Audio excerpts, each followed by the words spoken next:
Hello student, कैसे हो आप लोग। आई होप आप लोग अच्छे होंगे, मस्त होंगे और पढ़ाई भी कर रहे होंगे। सो स्टूडेंट, आज का जो वीडियो है वो है क्लास 5 के लिए। क्लास 5 का जो है लॉन्ग क्वेश्चन आंसर का आज वीडियो है, वो भी चैप्टर 1 का।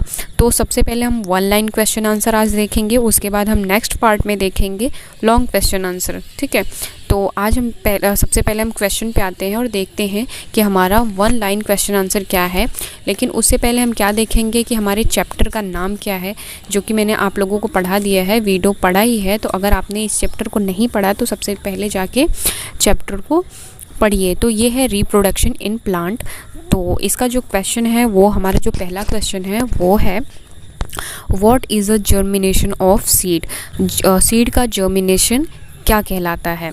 ठीक है, तो इसका आंसर क्या होगा, यहाँ मैंने लिखा है, आप देख सकते हो, आपको दिखाई दे रहा होगा।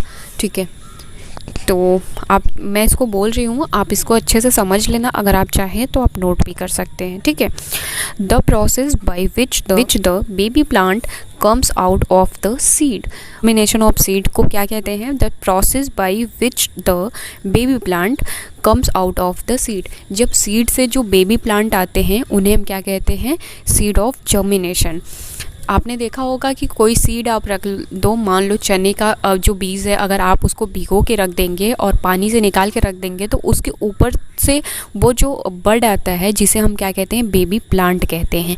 और उस बेबी प्लांट के जो प्रोसेस होता है, जैसे वो उगता है, उस प्रोसेस को हम क्या कहते हैं, जर्मिनेशन कहते हैं। ठीक है, हम आगे बढ़ते हैं और अगला क्वेश्चन देखते हैं। हमारा अगला क्वेश्चन क्या है, how does ginger plant reproduce.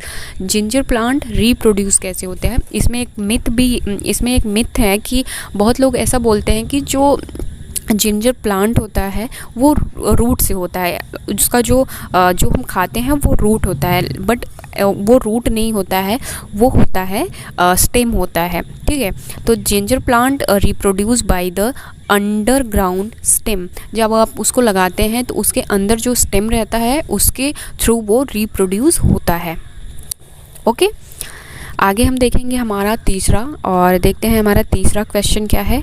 Right condition required for the germination of seed.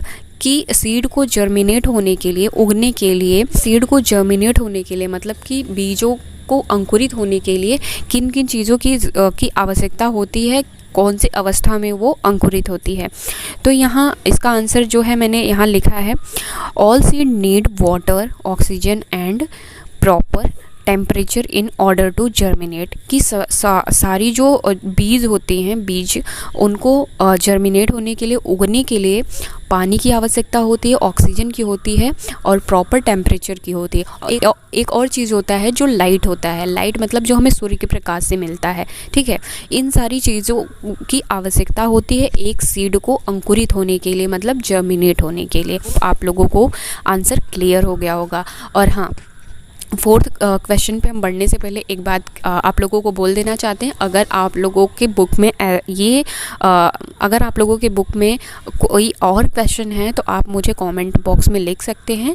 और जैसे कि आप लोगों को पता ही होगा, मैंने एक बच्चे ने पूरा क्वेश्चन पूछा था फिल इन द ब्लैंक का, मैंने उसको करके दिया। अगर आप भी पूछेंगे तो डेफिनेटली मैं करके दूंगी और मुझे अच्छा भी लगेगा कि आप लोग पढ़ते हो। ठीक है, तो वही मैं बोलना चाहती हूँ। अगर आपको कहीं प्रॉब्लम हो, आपके बुक में थोड़ा अलग हो, डिफरेंट हो, तो आप मुझे क्वेश्चन भेज सकते हैं और मैं उसको, अगर वो लॉन्ग क्वेश्चन आंसर रहा, शॉर्ट क्वेश्चन आंसर रहा, तो उसका मैं प्रॉपर वीडियो बनाऊंगी। अगर शॉर्ट रहा तो मैं कमेंट बॉक्स में ही लिख दूंगी। ठीक है, हम फोर्थ देख लेते हैं। फोर्थ हमारा है list 3 way in which plant reproduce. कि 3 तरीके बताइए जिससे एक प्लांट रीप्रोड्यूस होता है। तो इसका जो आंसर है वो है रूट, स्टेम और leave of the parent plant is called vegetative reproduction which plant reproduce.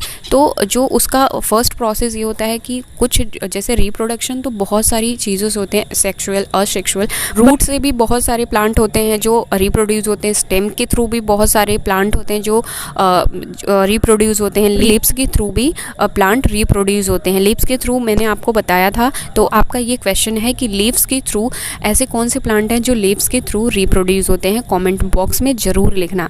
ठीक है, अगर आपने ये चैप्टर का वीडियो नहीं देखा है तो देखिए, उसमें मैंने बताया है कि ऐसा कौन सा प्लांट है जो लीफ के एज से उसका रिप्रोडक्शन होता है। ठीक है। तो इसका आंसर है रूट, स्टेम और leaves of the parent plant is called vegetative reproduction which plant reproduce. Okay, हम आगे बढ़ते हैं। सॉरी, आपको एक्स्ट्रा नॉइस आ रहा होगा। तो why a dispersal of seed necessary. देखो, इसका आंसर जो है कि डिस्पर्सल ऑफ सीड का मतलब क्या है कि बीजों का एक स्थान से दूसरे स्थान पे जाना और जाके उग जाना, ये ज़रूरी क्यों होता है भाई? ज़रूरी इसलिए होता है कि अगर एक प्लांट एक ही जगह रहेगा तो एक टाइम के बाद वो प्लांट ख़त्म हो जाएगा। फिर क्या होता है, देखो, दुनिया में रहने के लिए जितने इंसान की ज़रूरत है ना, उतने ही प्लांट्स की ज़रूरत है।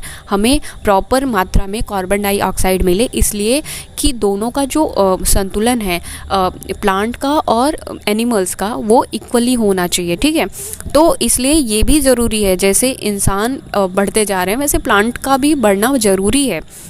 तो इसमें ये बोला जा रहा है कि वो क्यों ज़रूरी है। ठीक है, तो आंसर यहाँ है dispersal of seed is very important for the survival of plant species.